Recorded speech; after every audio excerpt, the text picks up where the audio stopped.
I'm still committed to doing traditional martial arts, even though I'm babysitting white belts. It's okay.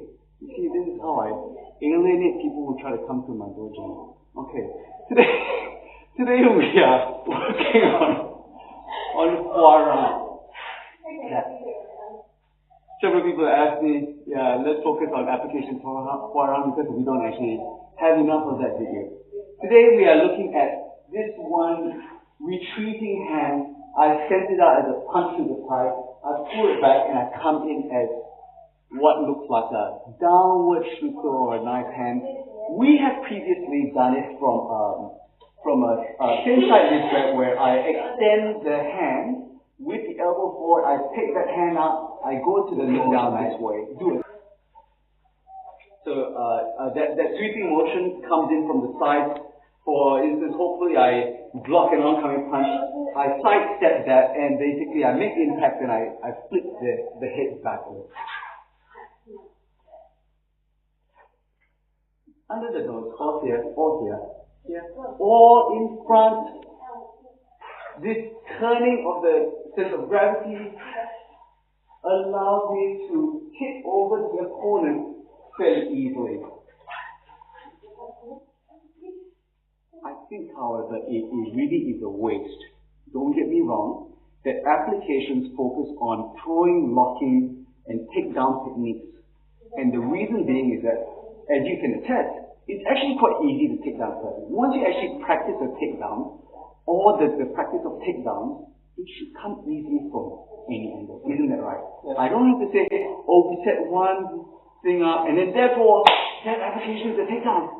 No. I'm actually using applications tactically, and when the situation presents itself, the takedown occurs anyway. Or start with less trained people, when you're walking away through, they tend to fall over. Exactly.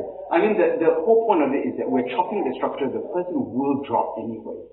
Alright? Eventually, as we improve the takedown skill, the takedown occurs like that. So the application in which to show a particular takedown as a lesson for takedown, I really think that the value of it is not that high to me.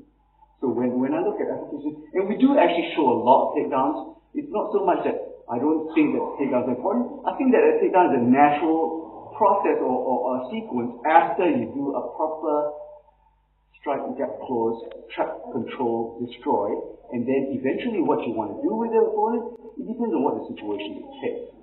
So that lock and choke, we do that from a variety of angles and a variety of situations anyway. Today what we want to look at is that swish of that body as that hand takes the place and does that really nice turn. Why does that hand do that? And one of the things in which is really quite important to me is to take the place of the body as the body is being struck. So can I have a punch, please? Yeah, go ahead. I can cave out the body.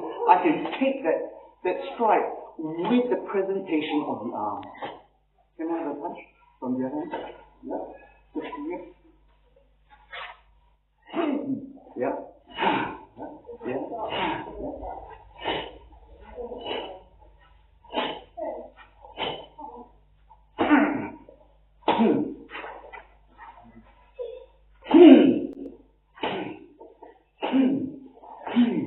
So as that strike comes in, what I'm doing is I'm caving out the body and the arm takes its place. So can I have a strike with this? And yeah. As this hand comes and turns, the body is pulled back as the target becomes not available or not accessible to the opponent.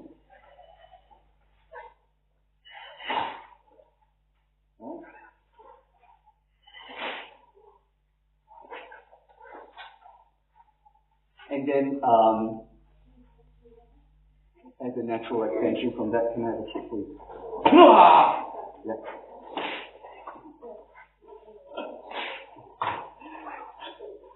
What I'm doing with the leg is I'm not taking my fingers and jamming it down into the foot or into the shin.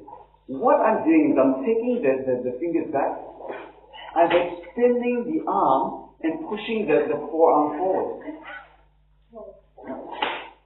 I'm also concaving the body so I get it out of the way of the kick. Yeah, go ahead. And that allows me to program what part of my body gets the kick, or that I should be tensed up in the first place, which allows me to get knocked out. As the kick comes, I am collapsing the body so that I don't accept the full brunt of that strike.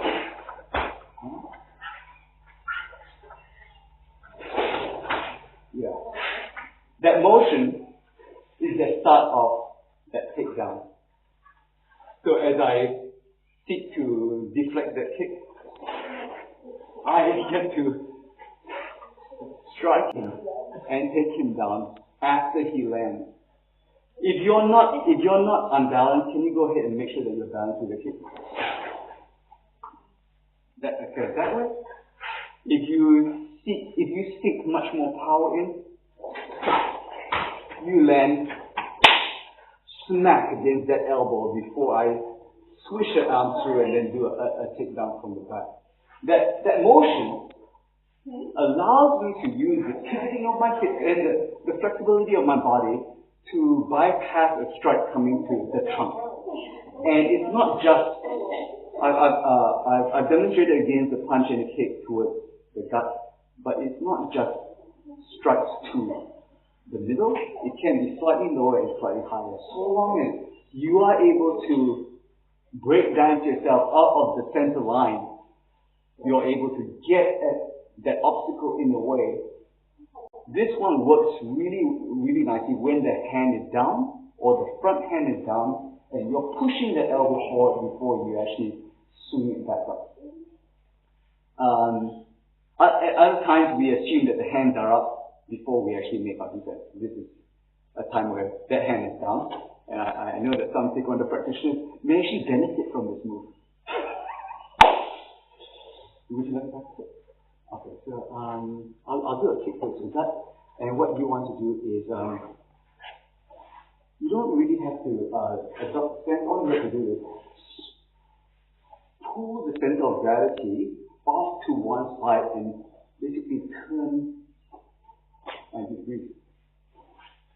Then get the elbow forward. You don't have to put your hand down forward, you put the elbow forward